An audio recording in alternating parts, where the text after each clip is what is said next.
My Monday morning cash forecast runs itself. I set it up once in Claude Cowork, and now the summary doc is in the folder before I even open my laptop. Here's the exact setup.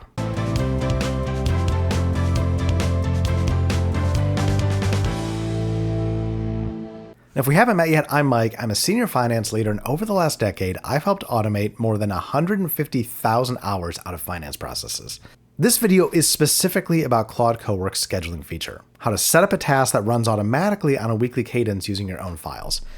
I use it for cash flow reporting. By the end of this video, you'll know how to do the exact same thing or translate it to another process. Now, if you want the prompts, templates, and skills that I use in this and all my other videos, then click the link in the description to get access to my entire AI library. I'll also send you my free weekly newsletter, Finance AI Insider, with tips, tricks, and hacks just like this. So click the link in the description to get started. All right, let's talk about cash flow forecasting. Think about what your Monday morning cash process looks like. You pull the bank feeds, you reformat the exports, you paste balances into a tracker, you update the forecast, you send the summary.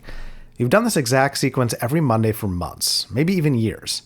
The thing is that sequence doesn't require judgment, it requires consistency, which is exactly what a scheduled task is built for. Now, Claude Cowork has a scheduling feature that most finance pros haven't touched yet. You write the analysis prompt once, the instructions for what to read, what to calculate, what to flag, and then you tell Cowork to run it every Monday. It reads whatever new files are in your connected folder, runs the analysis, and saves the output doc. You show up Monday, and the work is already done. I'm going to show you exactly how to set it up, and then I'll show you what the output doc actually looks like and what to do when your assumptions change midweek. Here's how it works. Act as a financial analyst. I need your help generating a 13-week cash flow forecast by location based on all of the information you've learned. I want this cash flow forecast to show a primary base case and then also a case that's 15% up and 15% down in revenue performance to show the range of possibilities so we can be prepared. All right, with our prompt in one more time, we will send this off and we'll let Claude do its magic. Once again, Claude has built out a plan for us. If you look over here, it's going to compute a 13-week cash flow forecast. That's what it's doing right now. That's obviously quite a big task, so it's working through it very methodically. And then once that's done, it's going to build and deliver the 13-week forecast Excel workbook. And then that's the document that we're going to schedule and ask for our production to be run every single Monday. And you'll see it just finished up defining and building the 13-week cash flow, and now it's working on the actual forecast workbook. All right, and here Claude is coming back with our 13-week cash flow forecast. It's explaining its base case, its upside and downsides, talking about what scenarios are telling us. We got Astoria with its whole, Hell's Kitchen is the strongest cash generator, Lower Manhattan has the downside scenario really warranting attention. All right, we'll open up the forecast in here, but just to show you again, to really keep emphasizing how Claude's working on our computer, here's our 13-week cash flow forecast file saved. We've got it open over here, so it built out a whole assumptions table for us. It did our by location, so here's Astoria, Hell's Kitchen, Lower Manhattan. Here's the chain summary. So here's all three locations in the downside. Here's the net weekly cash flow by week. Let's go take a look at Lower Manhattan. So this is where it's saying the downside is really an issue. Ooh, indeed, and you can certainly see it here. So if we look at the base case cash flow, except for weeks when you are paying rent, you generally have... So if we look at the base case cash flow for Lower Manhattan, it's pretty strong. It's in the high 30s, except for weeks where we pay rent, but you know that's expected and that balances out.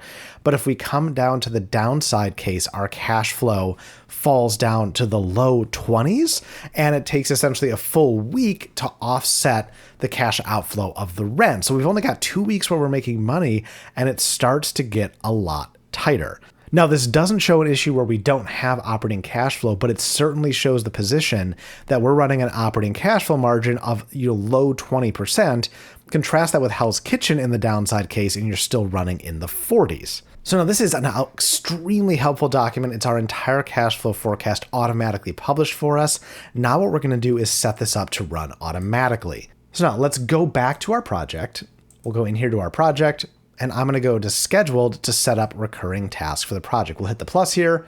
We're going to call this Monday cash flow 13.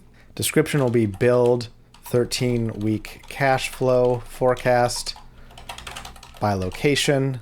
Default model, we're going to point this to Sonnet. We want this to run weekly, every Monday morning. Let's put this at 8 a.m. so it's ready before we walk in. Now I'm going to type in here TBU just for to be updated. We're going to save this. All right, and then I want to go back here and we're actually going to ask for our instructions to be written by Claude. So I'll come here and say, I want to set up this 13-week cash flow as a recurring task in Claude Cowork. Please package up a reusable prompt for the instructions that I can add to this recurring task. All right, we'll send that off. Now, what I'm doing is I'm not asking Claude to do any work on this. I'm saying based on what you just built, this is one of my favorite ways of working with AI tool. Reverse engineer what you just did. Give me the prompt that would generate it. We're then going to copy that prompt into our instructions, and we're going to move that context over to be what drives our recurring task. So once that writes it, we'll go back and we'll put this right into our recurring task. All right, how often should this refresh? This is going to be weekly. Sometimes Claude asks you those nice little questions. You can either pick one of the options or type in your own response. All right, now it's writing up the file. It's creating this for us. You'll see it's added this over here, write in reusable prompt, always showing us our steps. Oh no, here's a bonus that I actually didn't expect. I asked Claude to write the prompt. Claude is actually creating the scheduled task for us. So that setup step, that was very important to show you, but Claude's actually creating the task for us. It's going to set it up at 8 a.m. only on Monday. Here's our weekly cash flow forecast. We can schedule this. We'll go ahead and hit enter.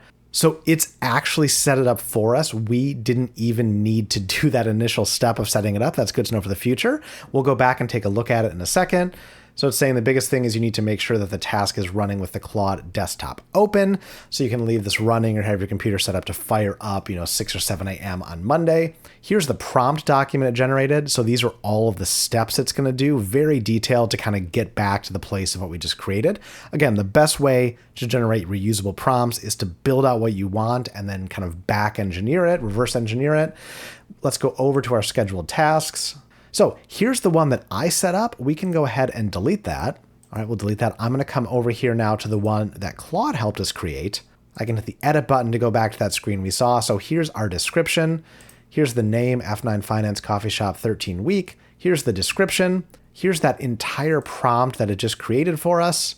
All right, the one thing it didn't do is model. So we'll pick the model as Sonnet. That would be default, but we'll just designate it. And it's going to run weekly at 8 a.m. on Monday. So generated all that for us. We'll go ahead and hit save. Now it's warning us it's going to run during peak hours, which means our session limits will be used faster. That's fine. We'll just kind of ignore that for now. But we are all set up. You'll see the next run is going to be Monday, May 25th at 8 a.m., right after this video post, actually. So that is our scheduled task, and now we never have to manually run this again. But what if something changes? What if you want to come back and change an assumption? Let's go ahead and hit the edit button. All you have to do is find the assumption that you want to change in this prompt, and then you can update it.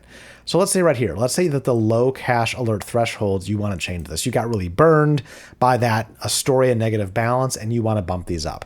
You simply just have to come into the prompt, type in the adjustment. Let's say we just want 100,000 minimum for everybody. We'll do this. We'll hit save. And now it's updated. If I scroll down, we'll see it's going to evaluate everything against a $100,000 balance. But what if you want to provide context that doesn't need to be kind of a system instruction? A threshold is kind of a system instruction that you want in the prompt. But what if you want to do context? Well, this is a trick that I like to do, and that's building a Word document with specific context. Now, I've added this Word document to our folder. So you'll see it right here, cash flow context. And this doesn't need to be fancy. It's just additional pieces of information that you want to give to the tool. And here, if you'll remember from our very first prompt, it said, hey, there was this weird wire out for $185,000. It didn't match expected transactions. So here I put a note saying Lower Manhattan is expecting a $185,000 wire. They're actually looking at using part of their footprint to build a caramel candy store. So this is for the consultant that's helping them do that. And you can give that context either forward-looking, saying, hey, this is coming, then Claude can pull it into your forecast and know it's coming. Or if you see Claude coming back and saying, hey, here's this weird thing, you can give it an explanation about the weird thing about the outlier, and it will pull that context in for you. So it's a cool way to get some of those kind of business drivers or context pieces into Claude without having to tweak the prompt every single time. One quick setup and it runs every Monday with a summary doc waiting for you. That's the scheduling feature in Claude Cowork. If you got something out of this, hit the like button.